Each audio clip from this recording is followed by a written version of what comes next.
duratti waa sadii deemaa turanii takkaa biraa faayidaa dhabee lafatti hafe malee kanniisaa fi daammuu fi tiitichi walqixa deemaa turanii booda ilmi namaa kun deema isaan dalagan kana nyaateetuma ammas deemee jiisa dhale jedhanii ilmaan isaa muratanii nyaannaan tiitichi kun hedduu jarjara aboo mootii keenyaa mana namaa jalatti walin nu qabee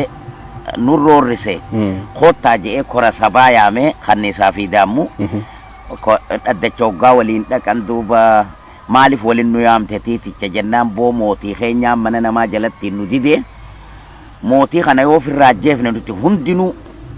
mi'aawaa nyaannee urgaawaa keessa galuu dandeenyaa mootii keenyaatiitu nama jala nu cunqurse haafirraa jeefnu hii jeen amma gaa siitiitu walgayii nu yaame kophaadha baanee mari'annaa jedhanii daammuudhaa fi kanniisni maqoorraa baan hoggaa maqoorraa baan